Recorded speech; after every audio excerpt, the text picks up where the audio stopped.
వేదికను అలంకరించిన పెద్దలకు, నా ముందున్న కూటమి సైనికులకు ప్రతి ఒక్కరికి వందనం, అభివందనం. నాకంటే ముందు చాలా మంది చాలా గొప్పగా మాట్లాడారు. మరి నా వయసులో పొగిడితే అది తగినట్టుగా ఉండదని నా భావన. అయినా కూడా మీ అందరితో ఒక విషయం పంచుకుందామని మీ ముందుకొచ్చాను. ఏ విధంగా అయితే మన రాజ్యాంగానికి 4 ప్రధాన స్తంభాలుంటాయో అదే విధంగా మన రాష్ట్ర భవిష్యత్తుకి 4 నాయకులు గలంగా నిలబడున్నారని ఈ సభాముఖంగా తెలియజేస్తున్నా. ఒకవైపు చూశారంటే మన ప్రధానమంత్రి గారు నరేంద్ర మోడీ గారు, ఆయన తీసుకున్న నిర్ణయాలు ఖచ్చితంగా ఒక రాష్ట్రానికే కాదు గాని మొత్తం దేశమంతా బలం చేకూరుస్తాయని చెప్పి ఈ సభాముఖంగా తెలియజేస్తున్నా. అందుకే ఆయన ఒక రిఫార్మర్ గా గర్వంగా చెప్పుకుంటున్నాం. మరొక వైపు చూశారంటే మన చంద్రన్న గారు ఒక టెక్నోక్రాట్ గా, ఒక విషనరీగా ఈ రాష్ట్రాన్ని రూపురేఖలే మార్చి తీర్చుతున్నాడు అని చెప్పి మరొక్కసారి గర్వంగా చెప్పుకోగలుగుతున్నాం. ఇంకో వైపు చూశారంటే ఎవరు? మన ప్రజాగలం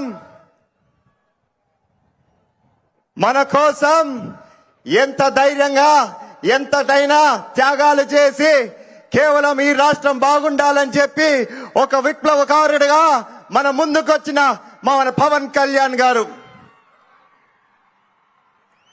చివరికి మన 4వ స్తంభం, మన యువ నాయకుడు, మన యువ కిరీటం, మన యువ శక్తి, మన భవిష్యత్తు దిశ చూపిస్తున్న నాయకుడు మన నారా లోకేష్ గారు.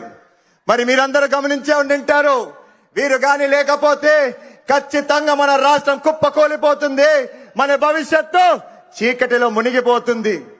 నేను అడుగుతున్నా ఈరోజు మీరందరినీ, ఎందుకు మన యువత ముందుకు రావట్లేదు?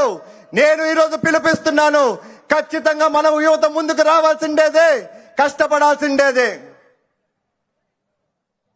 ఎన్నికల ముందు ఖచ్చితంగా మన కూటమి ప్రభుత్వం వచ్చాక 20 లక్షల ఉద్యోగాలు కల్పించాలని చెప్పి లక్ష్యంగా పెట్టి ముందుకొచ్చింది.